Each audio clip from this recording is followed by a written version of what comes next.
Assalamualaikum warahmatullahi Ye. wabarakatuh.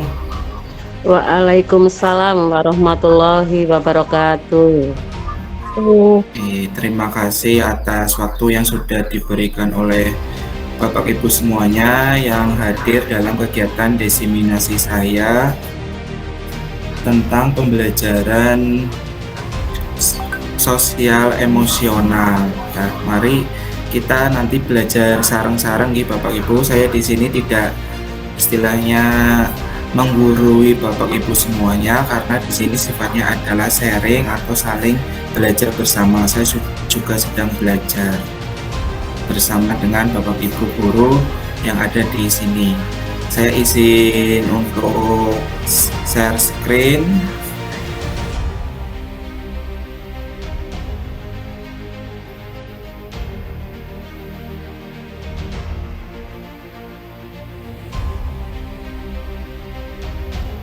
Apakah tampilan PowerPoint saya sudah terlihat Bapak Ibu? Ye, sudah Pak.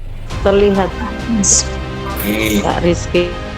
Saya mulai nih.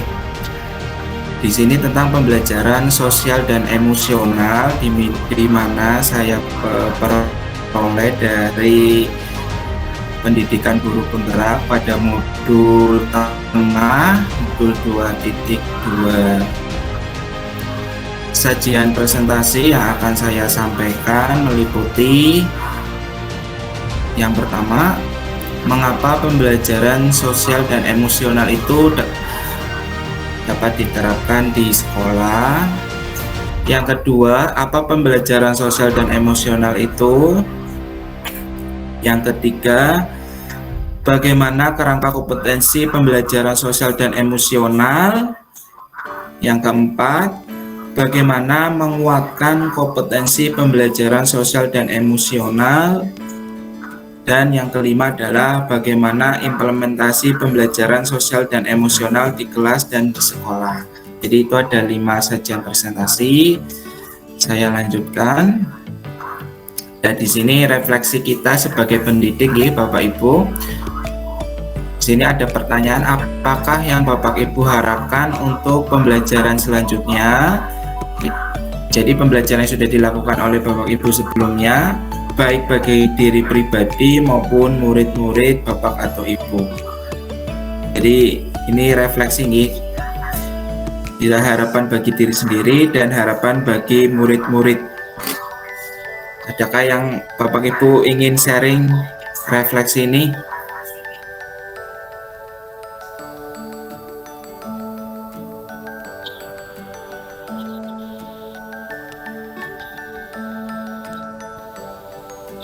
Kalau tidak ada, saya lanjut ya Bapak Ibu. Nah di sini, mengapa pembelajaran sosial dan emosional itu sangat baik diterapkan di kelas maupun di sekolah. Yang di sini ada peningkatan 5 kompetensi sosial dan emosional nanti akan berefek pada peningkatan perilaku positif, tentunya saja perilaku positif siswa, guru, dan semua tenaga kependidikan yang ada di lingkungan sekolah. Yang kedua, lingkungan belajar yang suportif. Jadi melalui pembelajaran sosial dan emosional dapat menciptakan lingkungan pembelajaran yang suportif. Di sini akan mengurangi perilaku negatif baik untuk siswa, guru maupun tenaga kependidikan yang ada di sekolah. Kemudian yang ketiga, melalui KSE itu dapat meningkatkan sikap pada diri sendiri, respek dan toleran terhadap orang lain dan lingkungan sekolah. Dan di sini karena melalui KSE atau pembelajaran sosial dan emosional dapat mengurangi tingkat stres dan peningkatan performa akademik siswa. Saya lanjutkan. Nah, di sini mengapa pembelajaran sosial dan emosional ya. Jadi pendidik adalah di sini selaku kita sebagai guru yang merupakan pendidik, merupakan penuntun segala kodrat yang ada pada anak-anak agar mereka sebagai manusia dan anggota masyarakat dapatlah mencapai keselamatan dan kebahagiaan yang setinggi-tingginya. Ini dikutip dari Bapak Pendidikan kita, yaitu Ki Hajar Dewantara. Nah kita, nih Bapak Ibu Guru, sebagai pendidik dan sekaligus sebagai di sini pemimpin pembelajaran, tugas kita yaitu menumbuhkan motivasi mereka untuk dapat membangun perhatian yang berkualitas ya pada materi, dengan kita merencanakan secara sadar pengetahuan, keterampilan, dan sikap yang dibutuhkan murid-murid untuk mewujudkan kekuatan atau potensinya sehingga menjadi sebuah pengalaman yang bermakna. Nah, ini salah satu caranya untuk mencapai tujuan ini, untuk memotivasi siswa tadi, yaitu salah satunya dengan melalui pembelajaran sosial dan emosional seperti itu. Jadi melalui pembelajaran sosial dan emosional dapat meningkatkan motivasi nih Bapak Ibu. Nah, di sini lanjutannya nih masih tentang mengapa kok pembelajaran sosial dan emosional itu menjadi sebuah urgensi atau sangat penting diterapkan baik di kelas maupun di lingkungan sekolah. Di sini urgensinya yaitu untuk menciptakan lingkungan belajar yang aman dan nyaman agar seluruh individu di sekolah dapat meningkatkan kompetensi akademik dan kesejahteraan psikologis atau istilahnya adalah well-being. Nah, apa itu well-being? Jadi Bapak Ibu mungkin ada yang belum tahu, yaitu well-being adalah kondisi individu yang memiliki sikap yang positif terhadap diri dan orang lain, dan membuat keputusan dan mengatur tingkah lakunya sendiri, ya, dapat memenuhi kebutuhan dirinya dengan menciptakan dan mengelola lingkungan dengan baik, memiliki tujuan hidup, dan membuat hidup mereka lebih bermakna, serta berusaha mengeksplorasi dan mengembangkan dirinya. Nah, ini adalah definisi well-being. Nah, ini menurut Nobel dan Emskrit 2016 ya, menyebutkan bahwa well-being murid yang optimal adalah keadaan emosional yang berkelanjutan atau relatif stabil yang ditandai dengan sikap dan suasana hati yang secara umum positif, relasi yang positif dengan sesama murid dan guru, resiliensi, optimalisasi diri, dan tingkat kepuasan diri yang tinggi berkaitan dengan pengalaman belajar mereka di sekolah. Saya izin, ini ada yang masuk nih Bapak Bu Nanda. Jadi itu well-being ya. Intinya ya membuat suasana kelas maupun sekolah itu sama-sama nyaman antara siswa, guru, dan tenaga pendidikan yang ada di lingkungan sekolah. Itu secara singkat yang dimaksud dengan well-being.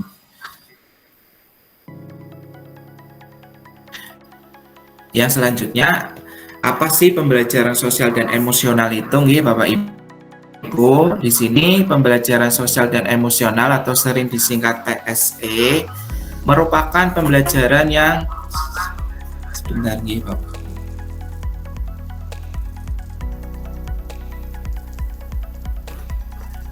Ini saya lanjutkan di Bapak Ibu. Merupakan pembelajaran yang dilakukan secara kolaboratif oleh seluruh komunitas sekolah. Proses kolaborasi ini memungkinkan anak dan pendidik. Nah, ini tidak hanya anak dan pendidik ya Bapak Ibu, kalau KSE ini juga melibatkan tenaga kependidikan di sekolah, memperoleh dan menerapkan pengetahuan, keterampilan, dan sikap positif mengenai aspek sosial dan emosional. Nah, di sini agar dapat apa? Jadi elemen komunitas sekolah kan ada siswa, guru, dan tenaga kependidikan secara umum. Jadi semuanya memengaruhi dalam proses pembelajaran sosial dan emosional. Nah, di sini ada kompetensi KSE-nya. Yang satu dapat memahami, menghayati, dan mengelola emosi atau kesadaran diri, nih Bapak Ibu. Yang kedua, menetapkan dan mencapai tujuan positif atau pengelolaan diri. Kemudian kompetensi yang ketiga, merasakan dan menunjukkan empati kepada orang lain. Nah, di sini kompetensi KSE-nya adalah kesadaran sosial. Yang keempat, membangun dan mempertahankan hubungan yang positif. Di sini kompetensi KSE-nya keterampilan berelasi. Dan yang kelima yaitu membuat keputusan yang bertanggung jawab, atau kompetensi KSE-nya pengambilan kompetensi yang bertanggung jawab. Jadi ada 5 kompetensi pembelajaran sosial dan emosional yang terdiri dari kesadaran diri, pengelolaan diri, kesadaran sosial, keterampilan berelasi, dan pengambilan keputusan yang bertanggung jawab.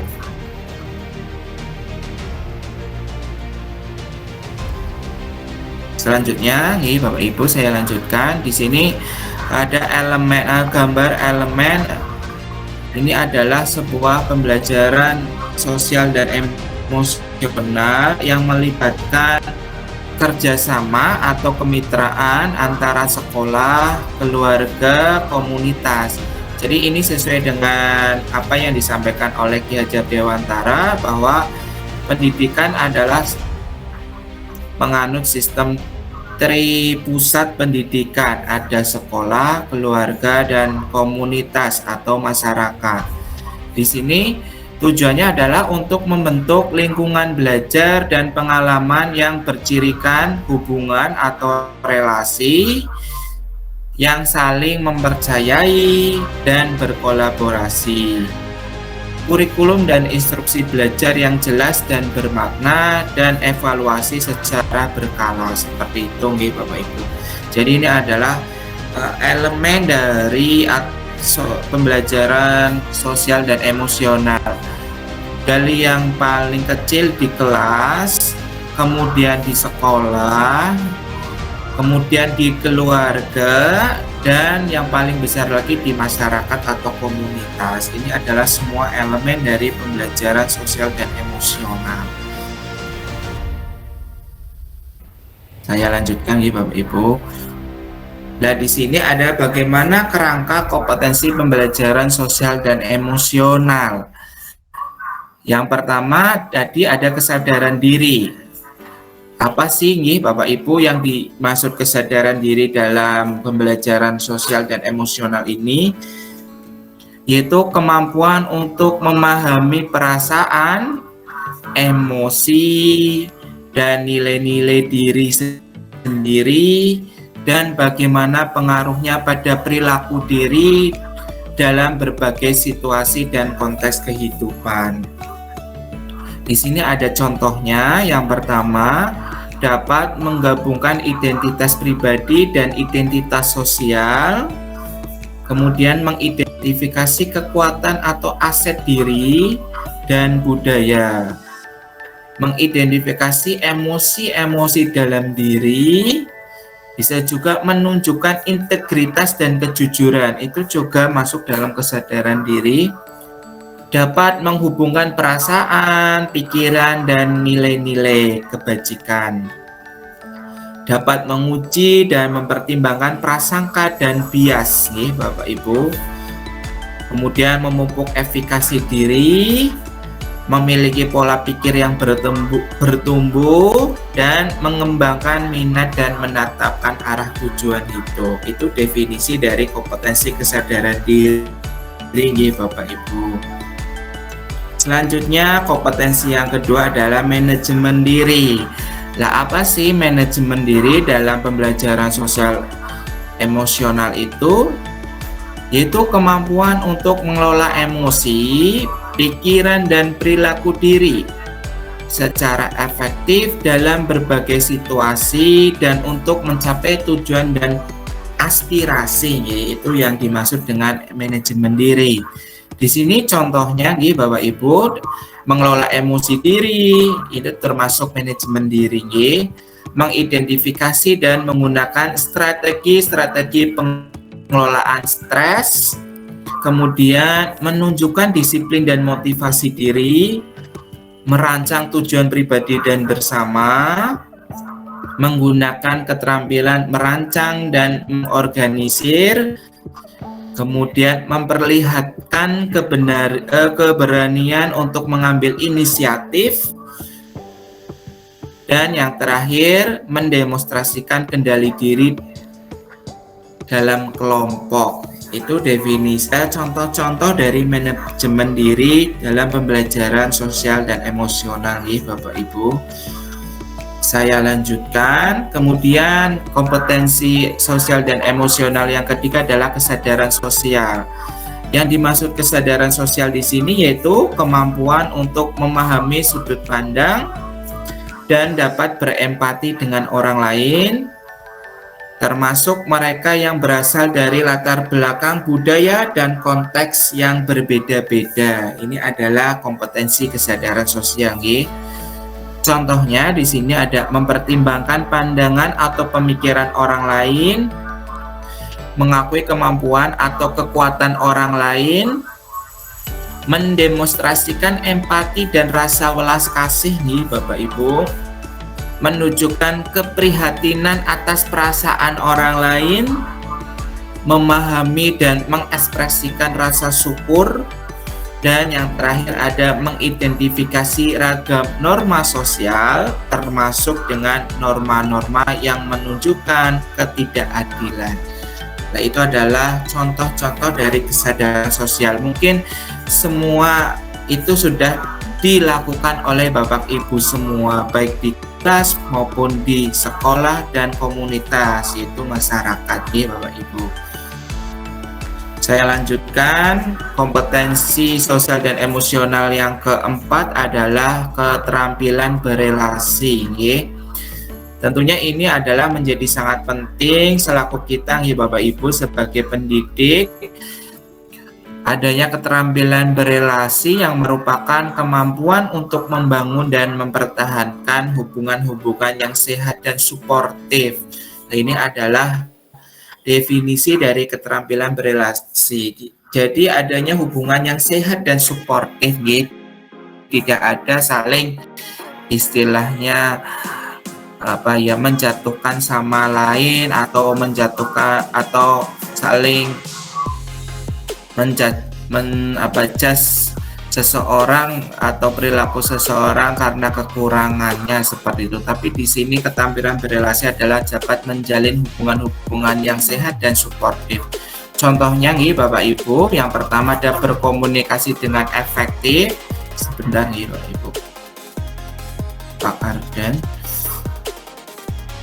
saya lanjutkan. Jadi berkomunikasi dengan efektif itu merupakan contoh keterampilan berelasi Bapak Ibu. Kemudian mengembangkan relasi atau hubungan yang positif, apalagi kita Bapak Ibu di lingkungan sekolah dengan beragam karakter masing-masing, baik itu untuk murid, antara sesama guru maupun dengan tenaga kependidikan yang lain. Jadi diharapkan dapat mengembangkan hubungan yang positif. Kemudian yang ketiga dapat memperlihatkan kompetensi kebudayaan. Yang keempat dapat mempraktekkan kerjasama tim dan pemecahan masalah secara kolaboratif. Kemudian ada melawan tekanan sosial yang negatif, tapi menunjukkan sikap kepemimpinan dalam kelompok. Jadi Bapak Ibu adalah pemimpin pembelajaran yang diharapkan dapat tadi memotivasi peserta didik untuk mengembangkan atau menuntun peserta didik sesuai dengan kodratnya sehingga peserta didik dapat mencapai kebahagiaan secara lahir dan batin. Nah, ini adalah tugas kita sebagai pendidik yang cukup berat, yaitu sebagai pemimpin pembelajaran di kelas. Kemudian ada mencari dan menawarkan bantuan apabila membutuhkan, turut membela hak-hak orang lain. Nah, ini adalah kompetensi berelasi Bapak Ibu dalam pembelajaran sosial dan emosional. Kompetensi yang terakhir yaitu pengambilan keputusan yang bertanggung jawab. Tentunya Bapak Ibu dalam kegiatan rutin sehari-hari baik di kelas maupun di sekolah dan masyarakat atau komunitas ini tidak asing tentang pengembalian keputusan yang bertanggung jawab. Pasti Bapak Ibu semuanya mengalaminya.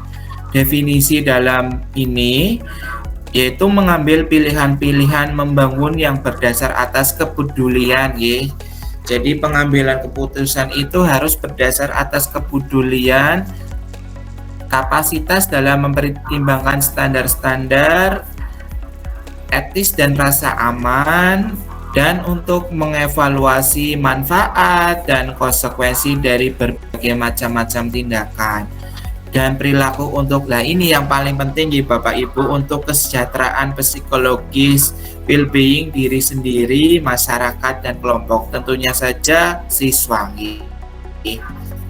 Sebagai contohnya yang pertama dari pengambilan keputusan yang bertanggung jawab dapat menunjukkan rasa ingin tahu dan keterbukaan pikiran, mengidentifikasi atau mengenal solusi dari masalah pribadi dan sosial, belajar membuat putusan beralasan atau masuk di akal setelah menganalisis informasi, data, dan fakta. Jadi kita Bapak Ibu, saya pribadi, jadi sebelum membuat keputusan kita harus berdasarkan informasi, data, dan fakta sehingga keputusan yang kita buat dapat dipertanggungjawabkan. Kemudian contoh yang lain yaitu mengantisipasi dan mengevaluasi konsekuensi-konsekuensi dari tindakan yang kita lakukan. Menyadari bahwa keterampilan berpikir kritis sangat berguna baik di dalam maupun di luar lingkungan sekolah. Ini tentunya saja sangat penting Bapak Ibu, keterampilan berpikir kritis. Kemudian ada merefleksikan peran seseorang dalam memperkenalkan kesejahteraan psikologis yaitu well-being Bapak Ibu dari diri sendiri, keluarga, dan komunitas. Yang terakhir, contohnya mengevaluasi dampak atau pengaruh dari seseorang, hubungan interpersonal, komunitas, dan kelembagaan. Bapak Ibu.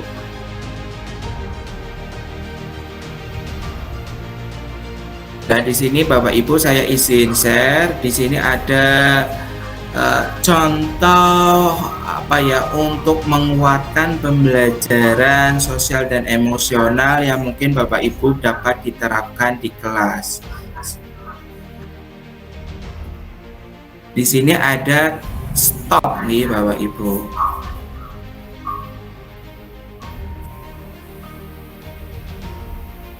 Stop itu ada singkatannya Halo Bapak Ibu calon guru penggerak, apa kabar? Ini adalah latihan sederhana untuk membangun kondisi berkesadaran penuh atau mindfulness. Latihan ini dinamakan latihan STOP, stop. Caranya dengan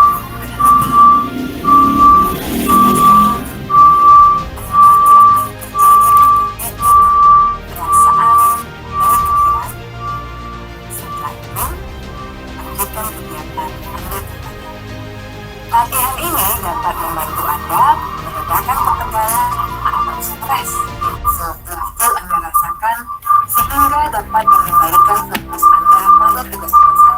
Anda dapat mempraktikkan latihan ini sebagai kita dalam mengerjakan tugas atau membangun fokus dalam mengerjakan suatu pekerjaan. Mari kita praktikkan bersama-sama. Langkah pertama, ini tutorial stop Bapak Ibu. Jadi Bapak Ibu dapat mempraktekannya sekarang. Jadi hentikan semua aktivitas yang dilakukan oleh Bapak Ibu dan ambil posisi yang nyaman. Duduklah dengan posisi tegak, tidak membungkuk, saya tetap rileks. Bilaskan kedua bahu kiri dan kanan. Letakkan kedua telapak tangan pada paha.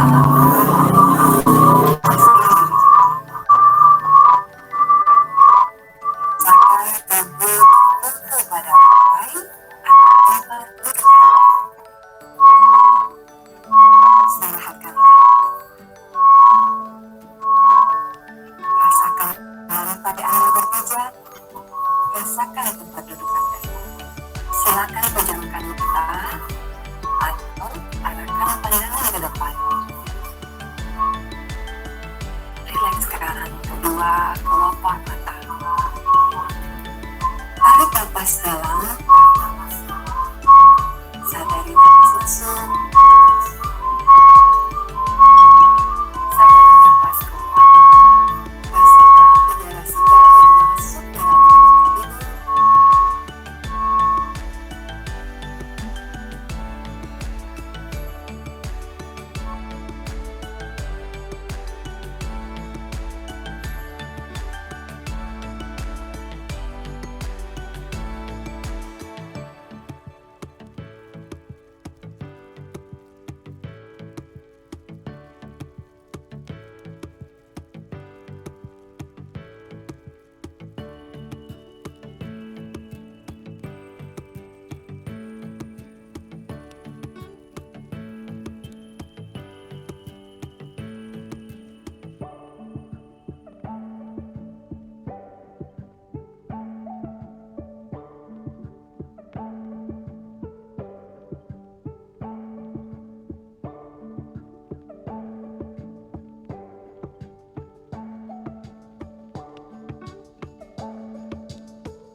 Tutorial dari stop tadi tidak terdengar nih Bapak Ibu.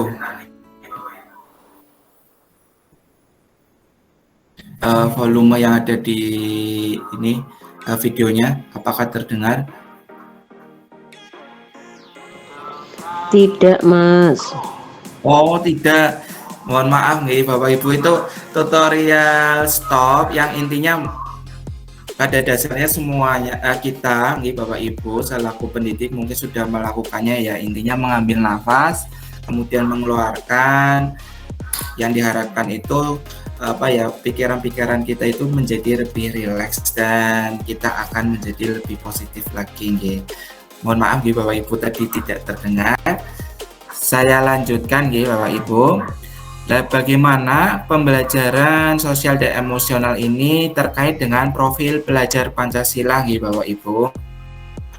Di sini 5 kompetensi sosial dan emosional erat hubungannya dengan 6 dimensi profil pelajar Pancasila Bapak Ibu.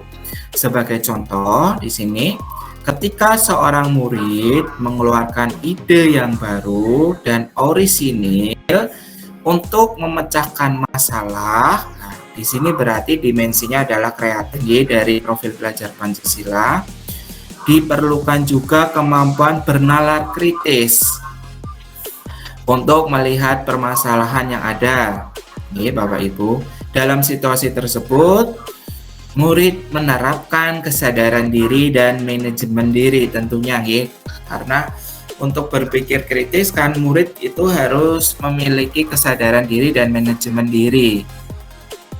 Selanjutnya, solusi yang dihasilkan juga perlu mempertimbangkan akhlak kepada makhluk hidup lain yang dapat dimunculkan dari dimensi beriman dan bertakwa kepada Tuhan Yang Maha Esa dan berakhlak mulia. Dalam situasi tersebut, maka siswa tersebut menerapkan kompetensi sosial emosional, kesadaran sosial, dan keterampilan berelasi Bapak Ibu. Dalam mewujudkan solusinya, ia pun perlu melibatkan orang lain dengan tetap menghargai keberagaman latar belakang yang dimiliki.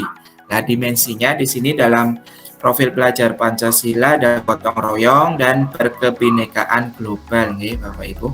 Dalam tahap ini, ia menerapkan KSE, kesadaran sosial, keterampilan berelasi, dan pengambilan keputusan yang bertanggung jawab. Seperti itu. Selanjutnya di sini ada bentuk kegiatan kompetensi pembelajaran sosial dan emosional yang bisa Bapak Ibu atau sudah diterapkan Bapak Ibu di kelas secara tidak sadar. Di sini contohnya melibatkan murid dalam membuat keyakinan kelas atau peraturan sekolah untuk menciptakan lingkungan sekolah yang aman dan nyaman. Dan di sini penjelasan dari pembelajaran sosial emosionalnya, contohnya di sini ada kesadaran diri, yaitu murid memberikan nilai yang diyakininya berkaitan dengan lingkungan kelas dan sekolah. Kemudian kesadaran sosialnya ada murid mempertimbangkan pendapat temannya. Kemudian pengambilan keputusan yang bertanggung jawab, belajar membuat keputusan yang beralasan berdasarkan logika setelah menganalisis informasi. Itu salah satu bentuk kegiatan sederhana yang mungkin Bapak Ibu sudah dilakukan di kelas. Ternyata itu adalah penerapan pembelajaran sosial dan emosional. Nah, ini adalah bentuk-bentuk yang lain, ada memberikan kesempatan pada murid untuk membaca buku pilihannya dalam suasana yang kondusif. Kemudian memberikan kesempatan pada murid untuk merefleksikan proses pembelajaran yang sudah diikuti, misalnya apa yang disukai atau mudah atau menantang, ingin dipelajari lebih lanjut sebelum melanjutkan pembelajaran berikutnya. Kemudian mengadakan dialog interaktif tentang bagaimana membangun tanggung jawab atau etika dalam menggunakan media sosial. Ada juga memberikan fleksibilitas pada murid untuk mengerjakan tugas yang pilihannya terlebih dahulu. Ada lagi memberi kesempatan pada murid untuk mengelola sebuah kegiatan, misalnya literasi, seni, dan olahraga maupun kegiatan lainnya. Ini bentuk-bentuk kegiatan KSE dan yang mungkin sudah dilakukan oleh Bapak Ibu guru semua. Di sini saya akan memperlihatkan sebuah video lagi, saya hentikan presentasinya dulu.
Saya izin share nih Bapak Ibu tentang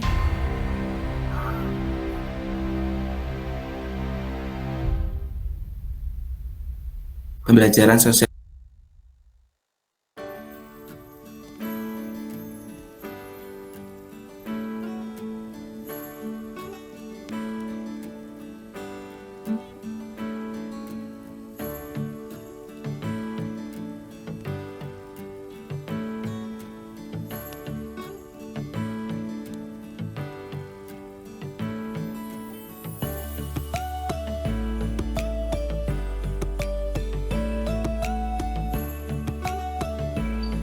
Halo Mas Rizky, Assalamualaikum.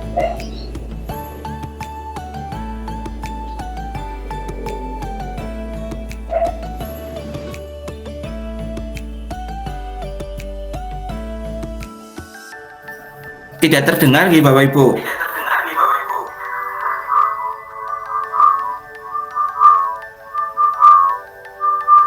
Videonya tadi apakah terdengar suaranya? Tidak terdengar Mas Rizky. Oh, tidak terdengar, sebentar nih Bapak Ibu.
Ini saya memberikan contoh penerapan pembelajaran sosial emosional yang sudah diterapkan di kelas nih.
Ada lagi?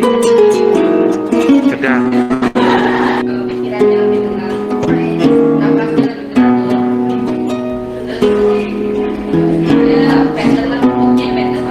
Nah, berarti menjadi dan tenang pikirannya ya setelah melakukan teknik stop yang tadi ditayangkan ya. Terus pikirannya sekarang sudah fokus kembali. Insya Allah ya, oke.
Presentasikan hasil kerja saya yang berikut. Cara menghemat energi listrik. Yang pertama yang dapat dilakukan untuk menghemat di rumah. Tuh.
Hitung ya Bapak Ibu, bentuk implementasi pembelajaran.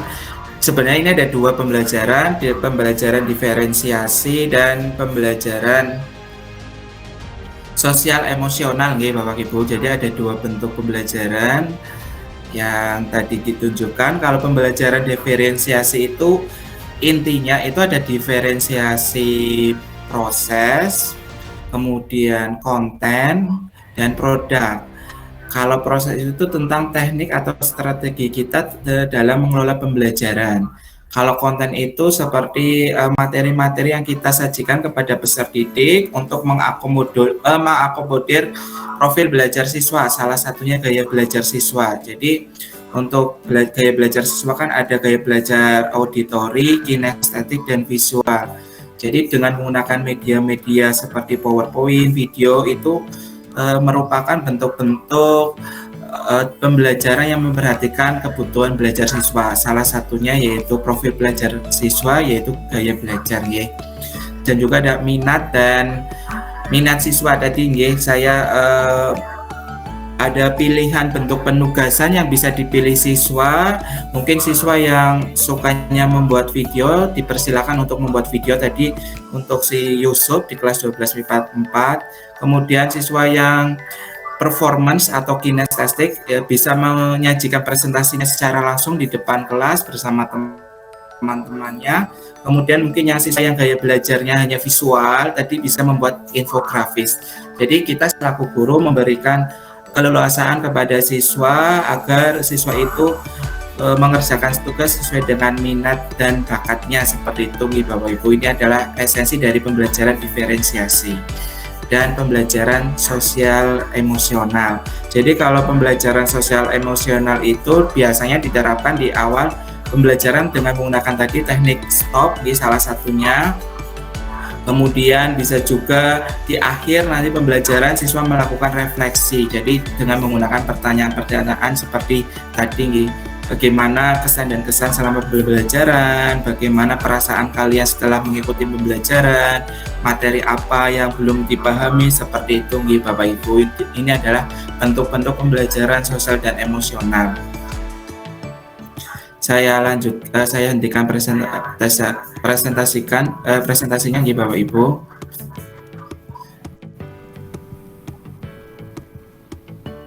Sedikit lagi Bapak Ibu.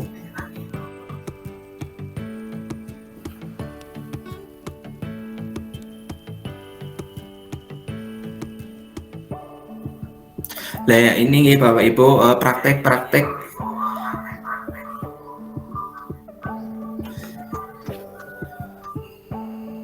ini adalah tadi yang sudah dijelaskan, praktek-praktek tentang kesadaran penuh untuk meningkatkan pembelajaran sosial dan emosional, mungkin kesadaran diri, manajemen diri oleh siswa, seperti itu Bapak Ibu. Selain stop, ini juga bisa teknik yang lain seperti ini: amati berbagai perasaan-perasaan yang muncul, ungkapkan rasa diterima tentang tiga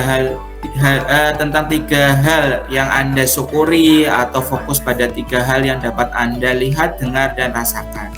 Ini salah satu untuk kesadaran penuh atau mindfulness. Kemudian bisa juga menuliskan jurnal tentang pikiran atau perasaan yang muncul tanpa menilainya, dengarkan musik, menggambarkan atau membuat coretan. Jadi mungkin Bapak Ibu dalam pembelajarannya bisa diselingi musik di dalam kelas agar siswa tumbuh adanya kesadaran penuh. Di sini praktek kesadaran penuh tadi bentuk-bentuknya.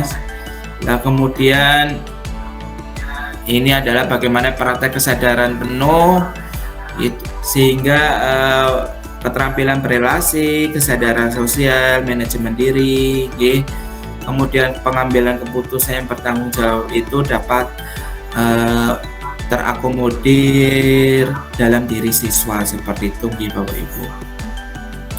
Nah, kemudian ini ada indikator penerapan pembelajaran sosial dan emosional.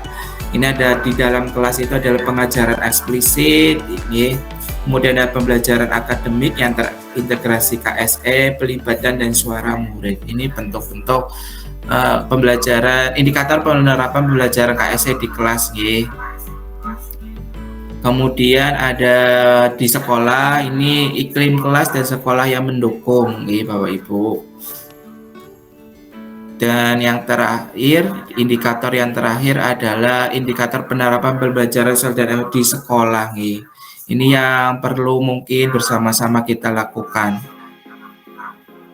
Ini jadi perlibatan kemitraan dengan orang tua, kemitraan dengan komunitas, terbentuknya sistem dalam upaya kontinuitas improvement.